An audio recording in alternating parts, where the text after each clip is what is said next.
Magandang araw po. Welcome po sa aking channel, Love9 TV. Patalasasan po, meron po ba kayong mga properties na napapabayaan or non-performing assets? Plan nyo ibenta, pero wala kayong oras sa pagbibenta nito. Kung ito'y pagkakatiwala niyo po sa amin, tawag lang po kayo sa aking numero, usap po tayo, gawin ko po ng video for free. Yes, libre po, wala po kayong babayaran.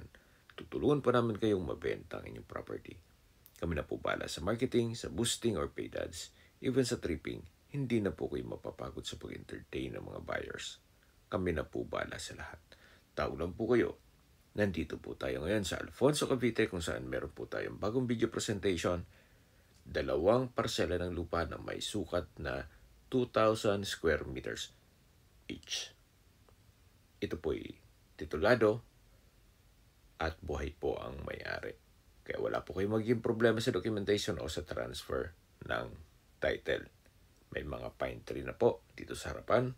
At ito pong dinadaanan natin ay isang private road ng mga magiging residente po dito. Mga 100 meters po ito.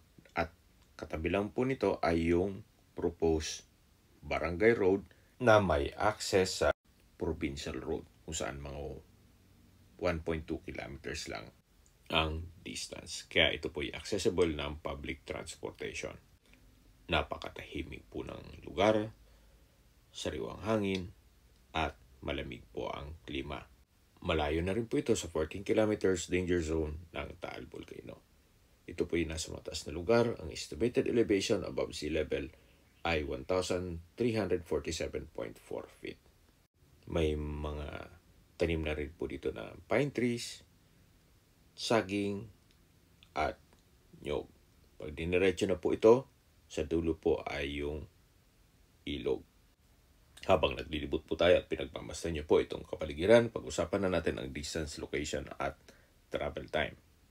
Mula po sa provincial road, ang distance is 1.2 kilometers at ang travel time is 5 minutes. Mula naman po sa Welcome Arc sa Alfonso, ang distance is 9.9 kilometers at the travel time is 19 minutes. At mula naman po sa Twin Lakes, ang distance is 13.5 kilometers at the travel time is 23 minutes. Kung magagaling naman po sa Tagaytay Rotonda, ang distance is 17.8 kilometers at the travel time is 32 minutes. Sa Tagaytay Rotonda po ay kumpleto na rin gaya ng hotels, restaurants, banks, schools, church, at hospital. Yan po yung lagi kong binabanggit sa inyo na dapat nyo i-consider sa paghanap ng property, yung meron pong malapit na hospital. Hindi ko naman po sinasabing sakitin kayo. Yan naman po ay for emergency purpose lang naman. Mula naman po sa Calax, ang distance is 26.9 kilometers at ang travel time is 44 minutes. Kung manggagaling naman po sa Manila o sa airport, ang distance is 72.7 kilometers at ang travel time is 1 hour and 41 minutes.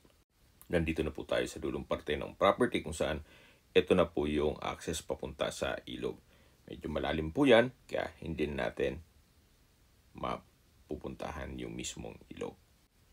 Marami po kayong pwedeng project dito. Pwede po yung gawa ng staycation business o camping site o di kaya ay resort.